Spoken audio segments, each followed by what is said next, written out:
The Young and the Restless, spoilers, preview, next week, June, 8 to 1, 22026. Hello, everyone, and welcome back to the blog. Today is Monday, and honestly, the sun is shining outside, but inside Genoa City, it is nothing but dark clouds and absolute chaos. I have my second cup of coffee right here because we have a massive amount of ground to cover today, so let's just jump right into the deep end. So let's talk about Lily Winters and Kane Ashby. I just, um, what are we even doing here? Lily actually asked Kane to help her run Chancellor. Yes, you heard me right. After everything, after the fake kidnapping she pulled to trick him, after he literally used her dying Uncle Malcolm's need for bone marrow to blackmail his way back into power at Chancellor Winters, and now she just wants to hand him the keys to the kingdom? I am so confused by Lily right now.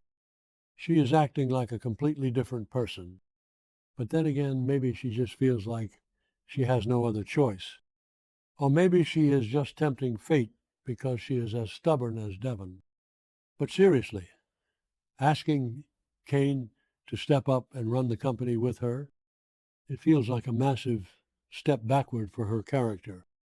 I mean, she fought so hard to build her own legacy, and now she's just inviting the chaos back in. And let's be real about Kane for a second. He is currently running around as Aristotle Dumas, which is still the most ridiculous fake name ever, by the way. He owns this massive railway network across continents. He is practically a global tycoon in his own right now. So why would he even want to step down from being this international railway king to run Chancellor for Lily? It feels like a downgrade for him. It really, really does. But we all know Kane. He has this weird, obsessive need to please Lily. He always has. No matter how many times they break up or how many lies he tells, he always comes crawling back to her orbit. So I bet he is going to say yes. I really think he will say yes, even though he has some major reservations. But Kane isn't stupid. He has concerns, and he absolutely should have concerns, because the minute he steps foot in that Chancellor CEO office, all hell is going to break loose. First of all, Devon is going to absolutely lose his mind. Devon already hates Kane. We know this. The history there is so toxic and deep. Devon has never forgiven Kane for half the stuff he pulled over the years.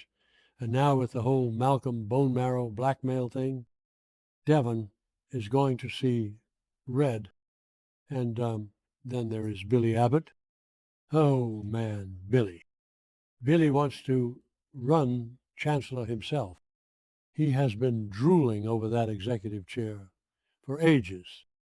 So if Lily brings Kane in to co-run things, Billy is going to explode. And you guys know how Billy gets when he doesn't get his way. He throws a massive tantrum. He self-destructs. So we are definitely heading for a huge showdown here. Kane and Lily against Billy. The spoilers are already hinting that Kane and Lily are going to stand up to Billy soon, and it has to be about the power dynamic at Chancellor. I can just picture the screaming matches in the boardroom right now. Billy pacing around, pointing fingers, bringing up Kane's past lies. Kane standing there in his expensive suit, looking small. It is going to be good TV, I won't lie. But it's also going to be a total mess for the company. So where does Victor Newman fit into all of this? Because Victor is always pulling the strings. Always. A few episodes ago, Victor told Lily she could have Chancellor after her whole fake kidnapping scheme to fool Kane, which, by the way, was a wild move on Lily's part. But Victor doesn't just give things away out of the goodness of his heart. He has an angle. He always has an angle. Kane knows this. Kane is probably sitting there right now telling Lily, hey, Victor is going to hate this. And he's right. Victor despises Kane. He always has. So the big question is, will Victor try to destroy Chancellor just to teach Kane a lesson? Honestly, I don't think so. As much as Victor hates Kane, Chancellor is Catherine Chancellor's legacy. Victor respected Catherine. He actually cared about her in his own twisted way. I don't think he would wipe out her entire legacy just to spite Kane. That feels too far, even for the mustache. But that doesn't mean Victor is just going to sit back and let Kane win. Oh, no. Victor has other ways of dealing with his enemies, darker ways, sneakier ways.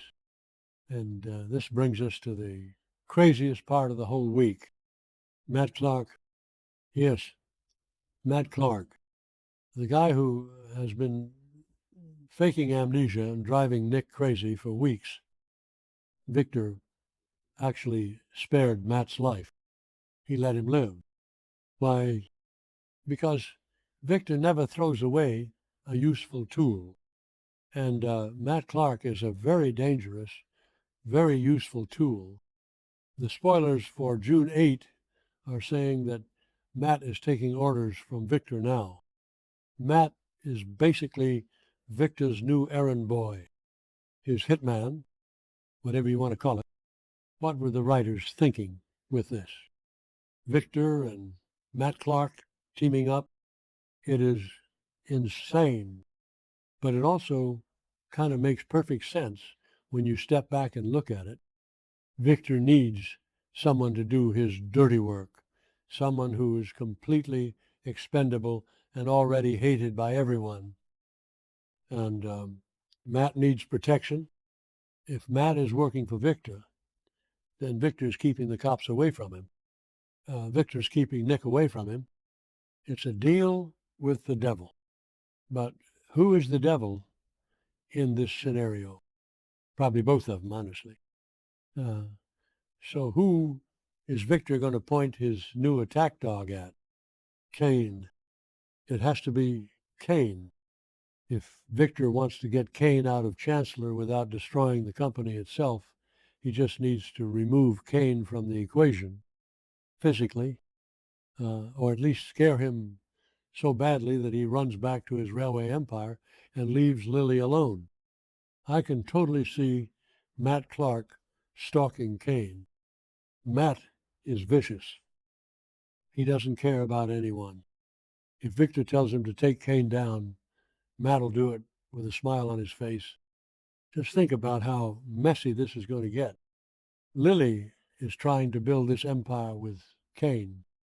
Billy is trying to tear them down from the inside because his ego is bruised. Devin is probably going to try and block them legally or just yell at him a lot. And meanwhile, Victor has an actual psychopath running around Genoa City taking orders to destroy Kane. It is too much. It is just so much plot happening at once. But I can't look away. I really can't. Let's zoom out for a second and look at Lily's mindset. What is going on in her head? I feel like I've been watching this show forever and I still don't understand her sometimes. She is so smart, but when it comes to Kane, she just has this blind spot, a massive, glaring blind spot. Maybe I'm being too harsh. I know they have a long history and kids together, but the guy literally just used her uncle's life or death medical crisis to get what he wanted. How do you just forgive that? How do you say, sure, come run my company? It blows my mind. It really does. I feel like she is just desperate for someone to be on her side against Devin and Billy, and Kane is the only one left who will blindly follow her lead. And Kane Kane is just so arrogant. He thinks he can handle Billy. He thinks he can handle Devon. He probably even thinks he can handle Victor. But nobody handles Victor. That is the number one rule of Genoa City. You do not cross Victor Newman and get away with it. Kane is walking right into a trap. If Matt Clark comes after him, Kane is not prepared for that level of crazy. Matt is unhinged. He faked his own amnesia just to mess with Nick's head. He is a monster. Kane might be a powerful businessman now with his Aristotle Dumas persona, but he is not a street fighter. He is not ready for Matt Clark. And what happens when Nick finds out that his dad is using Matt Clark? Nick is already losing his mind, trying to get Matt to remember his crimes so he can beat him up without feeling guilty. It's a whole psychological mess over there. Nick is literally trying to cure his abuser's amnesia just so he can have a clean conscience when he takes his revenge.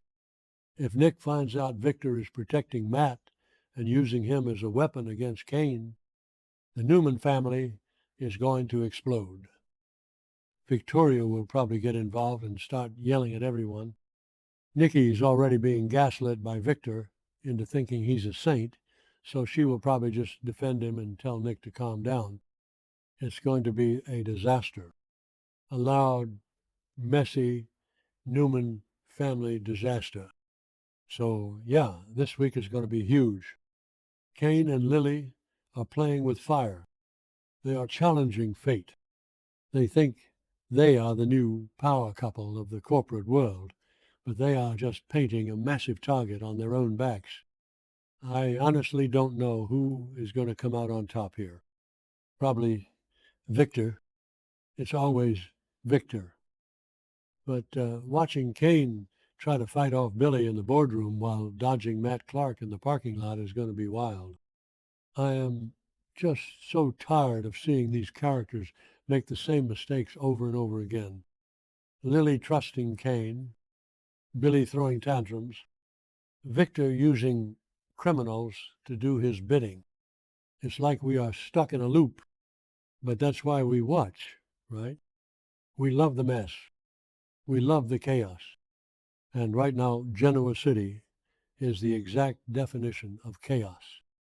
I just hope Lily knows what she is doing, because if Matt Clark gets his hands on Kane, there might not be a chancellor left to run. Let me know what you guys think in the comments. Am I crazy for thinking Kane is going to get destroyed? Do you think Lily is making a huge mistake? Let's talk about it, because my head is spinning from all of this.